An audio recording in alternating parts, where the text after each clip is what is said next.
गांव में विक्रम सिंह नाम के राजा थे, जो बहुत ही दानी राजा थे। लेकिन उनकी बस एक शर्त थी, वो किसी को भी दान देने से पहले उससे एक सवाल पूछते। अगर कोई उनके सवाल का जवाब दे दे तो राजा उसे मुंह मांगी कीमत देते, लेकिन अगर कोई जवाब न दे पाया तो राजा उसे दान देने से इनकार कर देते। एक दिन राजा विक्रम सिंह के दरबार में एक राही आता है। महाराज, मैं एक यात्री हूँ और काफी दूर से आया हूँ। बस मुझे एक रात गुजारने के लिए पास की धर्मशाला में रुकना है, लेकिन मेरे पैसे लुटेरों ने लूट लिए। तो क्या आप मुझे कुछ धन दे सकते हैं? अरे हाँ, क्यों नहीं भाई, बिल्कुल दे सकता हूँ, लेकिन मेरी एक शर्त है। तुम्हें मेरे एक सवाल का जवाब देना होगा। जी महाराज, पूछिए। तुमने कहा कि तुम एक यात्री हो, लेकिन यात्री तो सिर्फ 2 हैं। अब बताओ कौन कौन?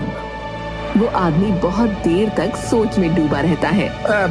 महाराज, क्षमा कीजिए, लेकिन मुझे आपके सवाल का उत्तर नहीं आता। तो क्षमा कीजिए, मैं आपकी सहायता नहीं कर पाऊंगा, क्योंकि मेरा नियम है कि जो कोई मेरे प्रश्नों का उत्तर नहीं देता, मैं उसे दान नहीं देता। लेकिन महाराज, मेरे पास रुकने के लिए कोई स्थान नहीं है। परंतु जो मेरे प्रश्नों का उत्तर नहीं देता, मैं उसे दान नहीं देता। फिर आदमी चिंता के भाव से जाने लगता है। रुकिए, मैं आपको दान नहीं दे सकता, लेकिन आप मेरे महल में एक रात के लिए आश्रय ले सकते हैं। आदमी के चेहरे पर मुस्कान आ जाती है। महाराज की जय हो, महाराज की जय हो। लेकिन महाराज, आपने जो प्रश्न पूछा उसका उत्तर तो बता दीजिए। मेरे प्रश्न का उत्तर था सूरज और चांद। उसी राज्य में किशन नाम का एक ब्राह्मण रहता था, जो कि अपने बीवी बच्चों के साथ रहता था। एक दिन ब्राह्मण बहुत परेशान बैठा हुआ था।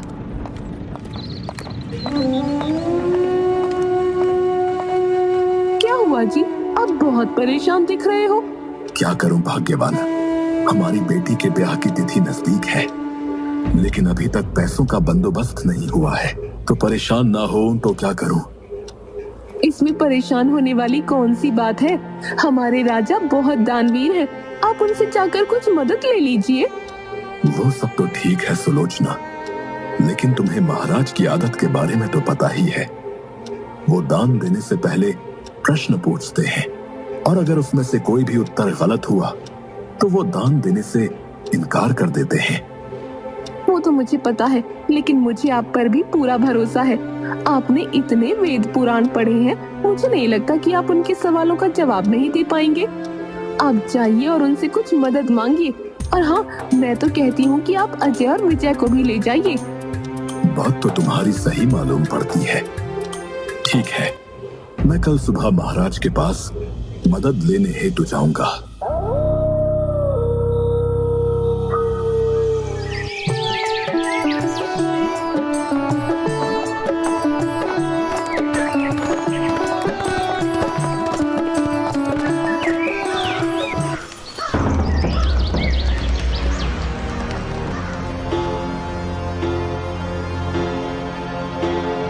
महाराज, मैं आपके गांव का एक छोटा सा ब्राह्मण हूं। मुझे अपनी पुत्री के विवाह के लिए कुछ धनराशि की आवश्यकता है।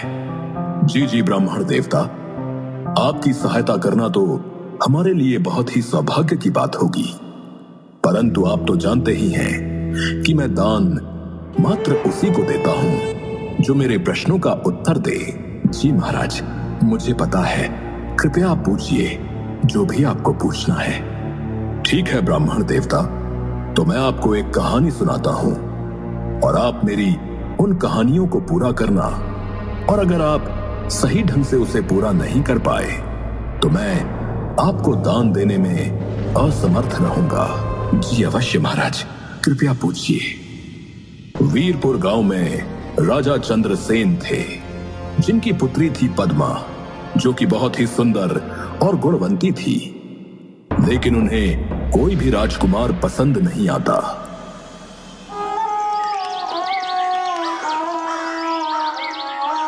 एक दिन राजा अपने कक्ष में परेशान बैठे हुए थे।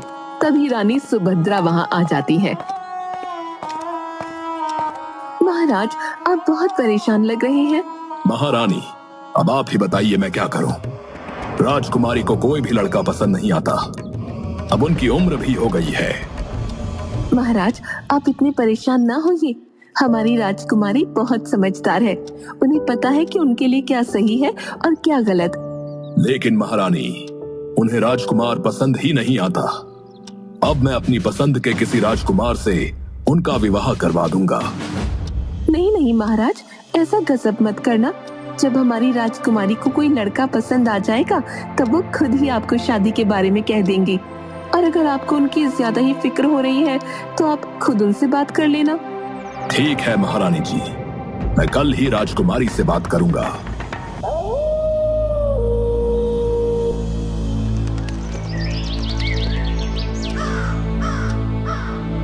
राजकुमारी जी, हमने आपको इतने सारे राज्यों के राजकुमारों से मिलवाया, लेकिन आपको उनमें से कोई भी पसंद नहीं आया। अगर आप कहें तो क्या मैं आपके लिए स्वयंवर रखवा लूं? आपको जो भी राजकुमार पसंद आएगा आप उन्हें अपने वर के रूप में स्वीकार कर लेना। नहीं नहीं पिताजी, मुझे स्वयंवर तो बिल्कुल पसंद नहीं है। स्वयंवर में मुझे कैसे पता चलेगा कि किस राजकुमार के अंदर कौन सा गुण है? मुझे जब कोई राजकुमार पसंद आएगा तब मैं आपको बता दूंगी। नहीं नहीं राजकुमारी, अब मैं आपकी एक नहीं सुनूंगा। कल मैं 4 नौजवानों को बुला रहा हूँ। आपको उनमें से जो भी पसंद आए आप उन्हें अपने वर के रूप में स्वीकार कर लेना। ठीक है पिताजी, अगर मुझे उनमें से कोई पसंद नहीं आया तो मैं उनसे विवाह ना करूंगी। ठीक है।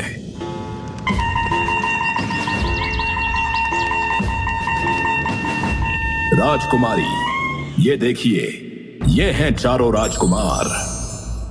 अच्छा, लेकिन इनमें ऐसी क्या विशेषताएं हैं जो मैं उनसे विवाह करने के लिए राजी हो जाऊं? बताइए कि आप में क्या विशेषताएं हैं। महाराज, मैं कपड़ा बेचकर जितना भी धन कमाता हूँ उसका एक हिस्सा मैं देवताओं को चढ़ाता हूँ।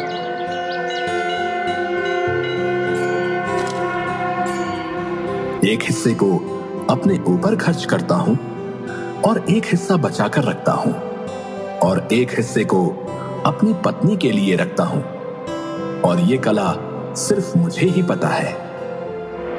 अगर तुम इनसे शादी करोगी तो तुम्हें कभी भी पैसे की तंगी नहीं देखनी पड़ेगी। हाँ, अब आप बताइए कि आप में क्या गुण है। महाराज, मैं सभी पशु पक्षियों की बोली जानता हूँ। मैं किसी भी पशु पक्षी की बोली आपको सुना सकता हूँ और समझ भी सकता हूँ। महाराज, मुझे सारे वेदों, उपनिषदों और पुराणों का ज्ञान है। अगर आप चाहें तो आप मुझसे कुछ भी पूछ सकते हैं। अभी उसकी आवश्यकता नहीं है। समय आने पर हम आपकी परीक्षा लेंगे। हाँ बताइए, तुम में ऐसा क्या खास गुण है जो मेरी बेटी तुमसे विवाह करे। महाराज, पशुओं की आवाज निकालना कोई बड़ी बात नहीं और वेद उपनिषदों का ज्ञान भी बहुतों के पास होता है। और पैसों को कैसे और कहां खर्च करना है ये भी बहुत सारे लोग जानते हैं। लेकिन जो मुझ में विशेषता है वो बहुत कम लोगों में देखने को मिलती है। मैं शब्द भेदी बाण चलाना जानता हूं और मेरा निशाना बिल्कुल सटीक लगता है। जहां से भी आवाज आती है मैं वहीं पर बाण चलाता हूं।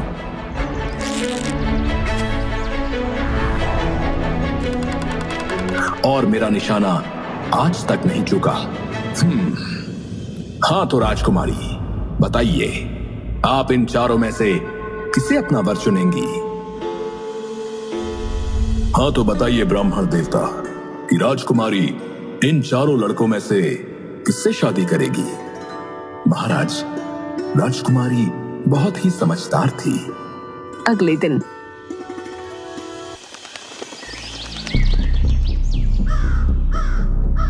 राजकुमारी, आपने कहा था कि आप आज बताएंगी कि आप इन 4 में से किसे अपना वर चुनेंगी।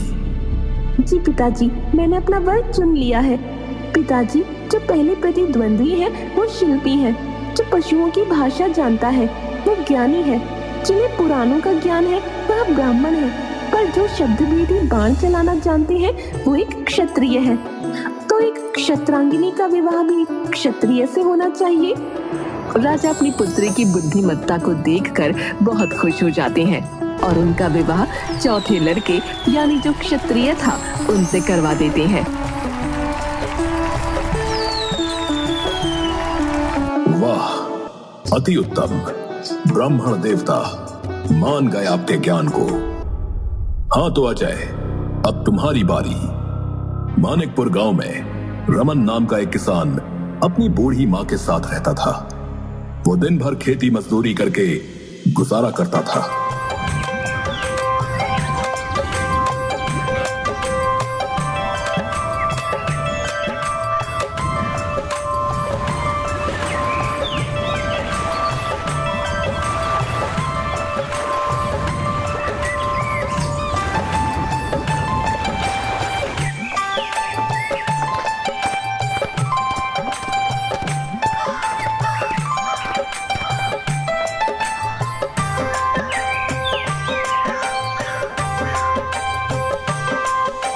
माँ, आपसे मैंने कितनी बार कहा है कि आप कुछ काम मत किया कीजिए, मैं करा लूंगा सारे काम।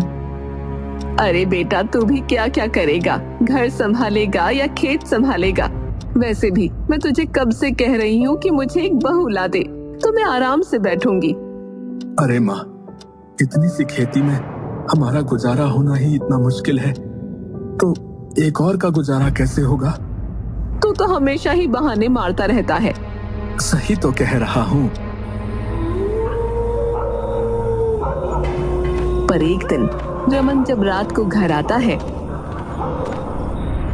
तो अपनी माँ को बिस्तर पर लेटे हुए देखकर हैरान हो जाता है।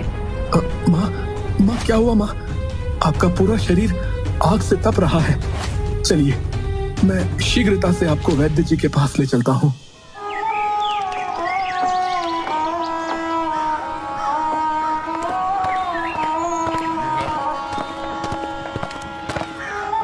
वैद्य जी, देखिए ना, मेरी माँ बहुत ज्यादा ज्वर में है। बेटा, अभी तो मैंने इन्हें औषधि दे दी है, लेकिन इनका उपचार मुझसे नहीं होगा। तुम एक काम करो, शहर जाकर किसी अच्छे से डॉक्टर को अपनी माँ को दिखाओ। ठीक है वैद्य जी, जैसा आप कहें मैं वैसा ही करूंगा। लेकिन बेटा, तुम्हें कम से कम 15-20 हजार रुपयों का इंतजाम करना पड़ेगा। मैं अपनी माँ के लिए कुछ भी कर सकता हूँ। रमन उसकी माँ को घर ले आता है। माँ को शहर में अच्छे डॉक्टर को भी दिखाना है, लेकिन पैसों का क्या करूंगा? कहाँ से लाऊंगा इतने पैसे? बेटा, तुझे मेरी फिक्र करने की जरूरत नहीं है। अब मैं बूढ़ी हो चुकी हूँ। मेरी जितनी उम्र थी मैं जी चुकी हूँ। ऐसा मत बोलो माँ, मैं अभी सेठ दयाराम से कुछ पैसे उधार लेकर आता हूँ, उन्हें बाद में चुका दूंगा। वैसे भी वो पिताजी के बहुत अच्छे मित्र थे, हो ना हो वो हमारी सहायता अवश्य करेंगे। लेकिन बेटा, पूरा गांव जानता है कि वो कितने कंजूस और लालची हैं। उनसे पैसा निकलवाना बहुत टेढ़ी खीर रहेगी। माँ, मेरे लिए इस पूरे संसार में आपसे बढ़कर और कोई नहीं, और इस वक्त उनके अलावा मेरी सहायता और कोई भी नहीं कर सकता, इसलिए मैं जा रहा हूँ। रमन जल्दी से सेठ दयाराम के पास पहुंच जाता है। सेठ जी, मुझे 20,000 रुपए की आवश्यकता थी। मेरी माँ बहुत बीमार है और वैद्य जी ने कहा है कि उन्हें शहर में किसी अच्छे डॉक्टर को दिखाने की आवश्यकता है। क्या क्या क्या? 20,000 रुपए? कसम चिल्लर की, मैंने इतने रुपए तो एक साथ खुद भी खर्च ना किए होंगे, और तू एक मामूली सा छोरा है। मैं तुझे इतने सारे पैसे क्यों दूंगा? सेठ जी, मैं आपके हाथ जोड़ता हूँ, अभी मुझे पैसों की बहुत आवश्यकता है, और आपके अलावा पूरे गांव में मेरी सहायता और कोई भी नहीं कर सकता सेठ जी। अरे तो तू मुझे कंगाल करने पर ही तुला है? अरे मैंने तुझे कह तो दिया, अब जा यहाँ से। लेकिन सेठ जी, आप मेरे पिताजी के बहुत अच्छे मित्र थे, इस नाते तो मेरी सहायता कीजिए। अच्छा ठीक है, मैं कर दूंगा मदद, लेकिन मेरी भी एक शर्त है। मैं तुम्हें पैसे तभी दूंगा जब तुम मुझे एक कागज में आग और दूसरे में हवा ला कर दोगे। अगर तुमने मुझे वो ला दी तो मैं तुम्हें पैसे दे दूंगा, पर अगर तुम ना ला पाए तो फिर मुझसे मदद लेना भूल जाना भाई। ठीक है सेठ जी। रमन दौड़ता हुआ अपने घर जाता है। क्या हुआ बेटा, क्या कहा सेठ जी ने? मना ही किया होगा, मुझे पता ही था कि वो सेठ एक नंबर का कंजूस है। नहीं माँ, सेठ जी ने पैसे देने के लिए हाँ कर दी है, परंतु उनकी एक शर्त है। शर्त? मुझे तो पता ही था कि वो सेठ बहुत चालाक है। वो हर मुमकिन कोशिश करेगा पैसे देने से बचने की। वैसे क्या शर्त रखी है उस सेठ ने? माँ, उन्होंने कहा है कि मुझे वो पैसे तभी देंगे जब मैं एक कागज में हवा और दूसरे कागज में आग लेकर जाऊंगा। उस समय तो मैंने हाँ कर दी, लेकिन अब मेरी समझ में ये नहीं आ रहा है कि मैं उन्हें कागज में हवा और आग कैसे दूं। अरे तो मैं तुझे बताती हूँ। हाँ तो अजय, अब तुम मुझे बताओ कि रमन एक कागज में हवा और दूसरे कागज में आग कैसे लेकर जाएगा। अभी बताता हूँ महाराज। यशोदा एक कागज का पंखा बनाती है और रमन को दे देती है। जब तू इस कागज को हिलाएगा तो तुझे हवा मिलेगी। हवा तो ठीक है, लेकिन मैं कागज में आग कैसे लेकर जाऊंगा? अगर इस कागज में आग रखी तो ये तो पूरा ही जल जाएगा। रुक जा, उसका भी इलाज है मेरे पास। फिर यशोदा जल्दी से कागज का कंडील बनाकर रमन को दे देती है। ये ले रमन, इस कंडील में तू आग भरकर ले जा सकता है। रमन बहुत ही खुश होकर दयाराम के पास पहुंच जाता है। अरे तुम अभी तो गए थे और इतनी जल्दी वापस कैसे आ गए? अरे सेठ जी, आपको आपका उपहार देने के लिए आया हूँ। ये लीजिए, इस कागज में बहुत ही ठंडी ठंडी हवा भरी हुई है और इस कागज के कंडील में आप आग जला सकते हैं। ये सब? अरे सेठ जी, अब ज्यादा सक पकाइए मत। आपको आपका उपहार मिल गया तो कम से कम अब तो मुझे 20,000 रुपए की उधारी मिल सकती है ना। जितनी जल्दी हो सकेगा मैं लौटा दूंगा। सेठ को रमन को पैसे देने पड़ते हैं। धन्यवाद सेठ जी।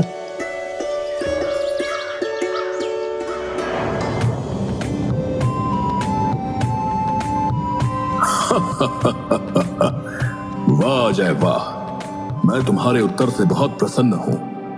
तो अब विजय, तुम्हारी बारी। जी महाराज, पूछिए, आपको मुझसे क्या पूछना है?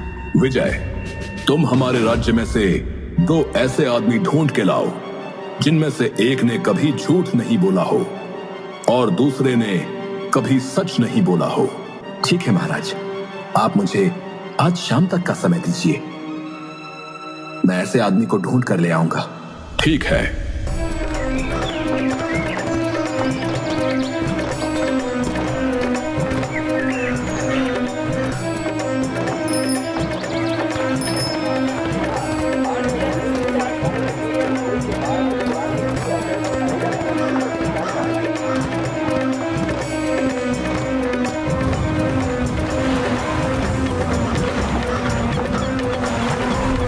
विजय एक आदमी को अपने साथ लेकर आता है।